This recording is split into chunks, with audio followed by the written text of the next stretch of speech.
10 o'clock news. An emotional night in Brooklyn as the community comes together to remember those lost to gun violence and to make sure no one else becomes the victim of another senseless tragedy. It also falls on the one-year anniversary of the shooting death of a teen, which is still unsolved. Fox 5's Kendall Green has more. Say his name! Say his name! It's been a year since the unsolved murder of Christian Josiah Montrose. Yet every day, his family relives the moment that ripped their world apart. Josiah died in my arms, and I don't get to wake up without seeing it. I don't get to go to sleep without seeing it. Dozens gathered at the same place the 19-year-old aspiring firefighter was shot to death while doing a favor for a friend. I want Christian to remember as perfect love. And I mean perfect love because that's exactly what he is. Testimony, one after another, revealed a special kind of character the 19-year-old had. To his family, he was the perfect example of what a man should be before he fully became one. His mother making a plea to other parents across the city. You gotta know where your children are. You know what's the advertisement? It's 10 o'clock. Do you know where your child is? March 19th marks the day he was killed in front of his home on East 104th Street in Canarsie after a drive-by shooting. Like shootings they prayed against while lighting candles as an honor to the late teen's life. Now the crowd size made it more than evident just how loved Christian Montrose was. They weren't the only ones making a push for justice. They were joined by other family members who lost their loved ones to gun violence as well. Amanda, I want you to know that I love you. I'm always going to be here with you, standing with you, supporting you.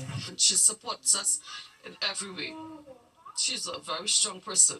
While the case remains unsolved, Sean Montrose remembers his son's pure soul, worth their pursuit of justice. I think he's still alive in heaven somewhere because his heart was so pure. He was when you think about Josiah, he's a person who always cared about other people than himself. In Canarsie, Brooklyn, Kendall Green, Fox 5 News. Well, a promising update to share with you about 85-year-old Air Force veteran John Walter Ferguson. His family has now obtained his discharge paperwork that's needed to get VA benefits. John's military records were previously lost in a fire. Also, his landlord received official word from the state requesting his financial info so rent can be paid. If this all pans out, it would end months of struggle and frustration on behalf of John, his family, and those who've been trying to help him. Get ready to hit the brakes in some parts of the city. The Department of Transportation reducing speed limits in some neighborhoods, including all of City Island and parts of Dumbo, Broad Channel, and St. George. The speed limits will be set at 20 miles per hour. You can see a map of the impacted streets on your screen.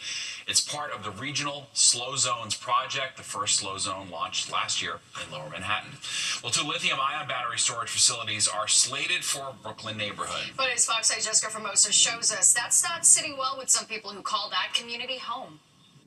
My property is separated from theirs by my fence, my plastic fence, which is 5.5 inches wide. 9-Dot Energy, a green energy storage company, plans to build a 14-megawatt battery energy storage system facility in Marine Park, Brooklyn, along Flatbush Avenue. But it's not sitting well with residents. All of a sudden, they want to put this energy site literally on our back door. I mean, and this stuff is dangerous. It has a proven record. Their fear?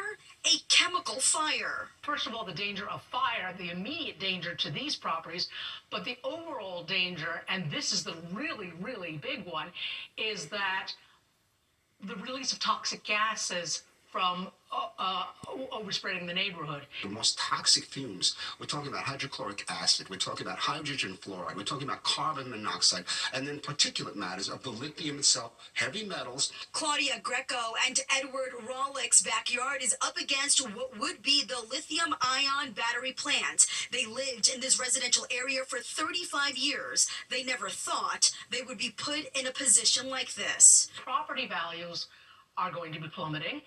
Homeowners insurance will either rise so high that we who've lived here for 30, 40, or even generationally years will not be able to afford it.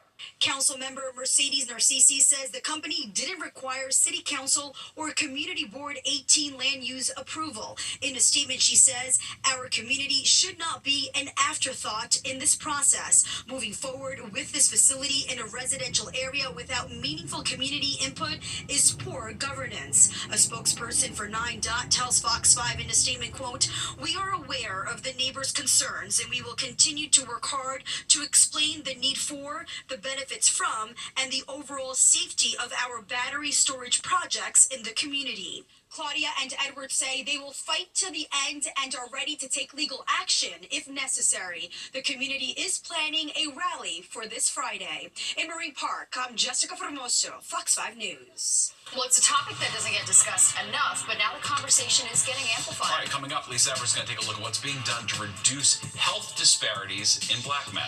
And are we entering the era of the disappearing doggy bag? Why more and more people seem to be leaving restaurants empty-handed.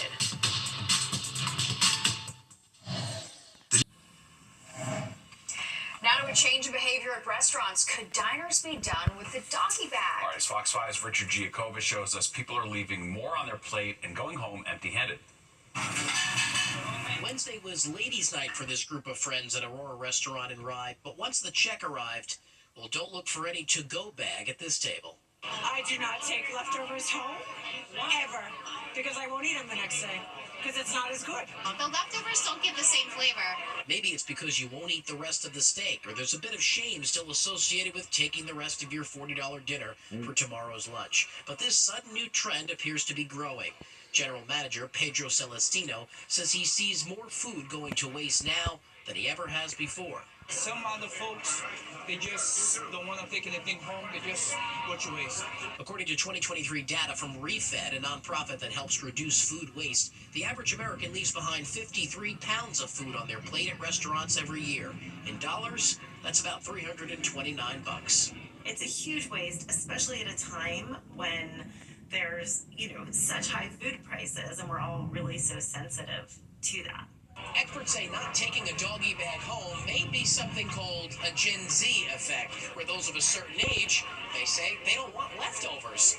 Maybe want to order Uber Eats on their phone the next day. And Pedro says he's seen that in his restaurant too. Older guests, they go home, so they take the food home. Younger folks, they go party, they go to friends' house, they go to other places, not home, and then they did not to take the food home. If the food is so good, I'm most likely going to finish my meal, and then there's no leftovers anyway, so it's not an option. So the next time you're out to eat and you can't finish your big plate of pasta, think about passing it forward. Take the rest to go, and maybe give it to someone who may want or even need that meal. In Rye, Richard Giacovas, Fox 5 News. I always take leftovers home. Yeah. Always. I'll even say, pack up the sauce. I want the whole meal to go. You save money, tastes better at home. I can be kind of lazy about it. We do bring everything our daughter eats, because that's one less thing to make her, 3 hours from then or whatever. But it's convenient. And I know Nick's a big doggy Leftovers? bag type guy. Oh, yeah, I take it home for sure. 100%. That's my lunch the next day, and saving money, very key there, right? All about saving money.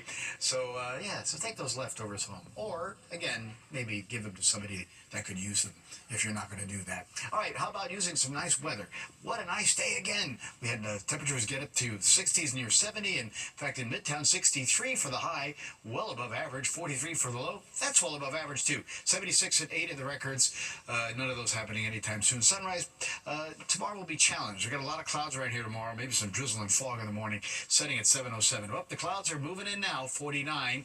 Wind out of the southeast. Humidity is on the rise. The pressure is steady, 30.00. Temperatures cooling down, though. We're now 40s from White Plains to Bridgeport. Only 39 East Hampton, wind again off the ocean. Mid-40s Belmar, but still mid-50s Poughkeepsie. Over there to eastern Pennsylvania, those areas are seeing a big temperature jump from 24 hours ago. But around town and parts of Long Island, we're considerably cooler till they get out towards the east end. All right, southeast wind, that's going to be around tonight and tomorrow. Again, it's going to do a couple of things. Keep it a little bit cooler, of course, particularly near the coast, but it's also going to bring in low-level moisture, and that's going to result in some areas of drizzle overnight and some fog, patchy fog that will be developing. That's going to last most of the morning again. We're really talking more so in the coastal areas. Look at the highs earlier. We had those 70-degree temps, Trenton northward to Sussex, almost out of Poughkeepsie. Low 60s in town, 60s even made it out to the island today before the wind off the ocean cooled that down. 64 Providence, look at the 70s across upstate New York today, and then we pop into the 80s. West Virginia heading on southward towards the Carolinas. They were in the 80s for today. And Nashville 74. Now, Chicago, what a flip-flop. 2 days ago, they were in the 40s. Yesterday, they were 70. Today, they're back to 47. And they're down in the 30s right now. Okay, so we got these higher clouds coming in from the west. You can't see the lower clouds that will be moving in underneath this band. Now, you take a look at the middle part of the country. Pretty good storm, this one we were talking about from yesterday. And it's got a lot going on. Thunderstorms ahead of it there. Ohio, right on down into parts of Tennessee. Behind it, snow. Now, Kansas City. Almost blizzard conditions for a while there in parts of Kansas, Nebraska, Iowa, and Wisconsin. That's the system that's coming our way. And again, the temperatures ahead of it are mild. The temperatures behind it are cool. And we'll sort of see a little flip-flop in temperatures around here as well. Futurecast overnight, again, we're going down to the mostly 40s around town, some upper 30s north and west, but drizzle and fog. Maybe a little brightening away from the coast in the afternoon. That'll get temperatures up in the high 50s, low 60s, but only 40s parts of Long Island tomorrow. Here's the rain for tomorrow night. Kind of moves on through pretty quickly now. Looks like it's going to end by Friday morning. Just a windy day. Temperatures will be staying again on the cooler side, and potentially we could end up with about 3/4 of an inch of rain coming up in the forecast, so keep that in mind as well. All right, as we go down tonight into the forecast of 44 in the city, some 30s in the burbs, get a little drizzle overnight. Spring 501 tomorrow. Drizzle and fog leads to clouds. Showers tomorrow night, ending early Friday, about 50. Windy day, though. Breezy Saturday, windy Sunday, only at 50 by then. Some more rain for Monday, and then it dries out Tuesday and Wednesday. Steve and Natasha. Thanks, Nick. Well, for years, the Fox Corporation has partnered with the Red Cross to bring disaster relief to communities in need. And tonight, Fox is proud to receive the Red Cross Heroes Award for supporting the nonprofit's humanitarian mission. The award acknowledges Fox's role in rallying viewers and employees and raising much-needed disaster relief funds, as well as volunteer efforts. Fox Vice President and General Manager Lou Leone joined Senior VP of Fox Corporate Communications Sue Kinsey at the gala. Kinsey accepted the award on behalf of Fox and received a special shout-out from the Red Cross. Since July, Fox and their viewers across news, sports, entertainment, local stations, and weather platforms have donated an astounding $15 million to Red Cross Disaster Relief. It's incredible. Fox Corporation was one of 25 companies recognized tonight for their support. Well, the countdown is on to opening day. All right, and besides baseball, there's also all that ballpark food. We're going to get a taste of what you can expect next week. It's time for this. Brought to you by Bet365. Whatever the moment, it's never ordinary at Bet365. It's the end of the line for Metro Cards. After 32 years, the MTA says it will stop selling the cards on New Year's Eve. The agency fully embracing the tap-and-go system, which it says 65% of riders already use.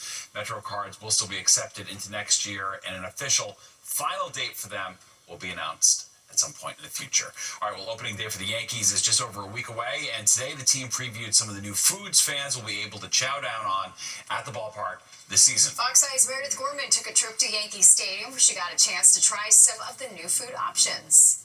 The Yankees are still down in Florida at spring training, but Yankee Stadium is getting ready for opening day. The new menu items for sale at concession stands were unveiled on Wednesday, and there is definitely something for everyone. We are partnering with a bunch of brand new concepts. We're really excited to present a lot of their items. Some of the items include returning favorites like Lobel's Prime Pastrami Sandwich, and some new concepts like fresh sushi from Bondi Sushi, which includes hot and crispy hand rolls, nigiri, crispy rice, and sashimi, as you can see here. While the Yankees are down in Florida practicing, I am here in Yankee Stadium practicing my chopstick skills. Other new items this year include dumplings from Brooklyn Dumpling Shop, Nucha's Empanadas, the Legends Lobster Roll, and the Caribbean Food Delights Jamaican Beef Patties. And there's a new item from Chef Marcus Samuelson's Street Bird. We're doing a bird dog, which is really a blend between a hot dog and a beautiful chicken tender with cheese sauce on top. So it's festive, it's fun for the whole family. And you can't forget dessert. The cookies from Sweet Pea Bakery and the tiramisu and sundae from Chef Christian Petroni really took things to the next level. We have a collaboration with Mr. Softy that I'm very excited about. Vanilla soft serve, soft whipped vanilla panna, so like a softly whipped vanilla cream. And then We take your traditional sort of Mr. Softy hot fudge. Now, I had a chance to sample a bunch of the new menu items here at Yankee Stadium, and I can confirm everything is delicious, including this ball cap filled with tiramisu. Reporting from the Bronx, I'm Meredith Gorman, Fox 5 News. Oh, the food looks so good. I know, it's become so involved. It used to just be hot dogs. Now it's very nice, high-end food. That's right. And there's more of the 10 o'clock news straight ahead. All right, first, so here's a look at what's coming up next on Goodnight New York.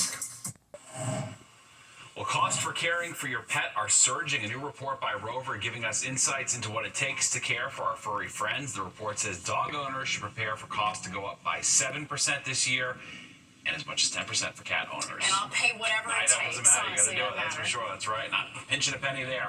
All right, that does it for us tonight. If you missed any part of the 10 o'clock news, you can always catch an encore on our free streaming app, Fox Local. Where you can stream our newscasts anytime. Have a great night. We'll see you tomorrow.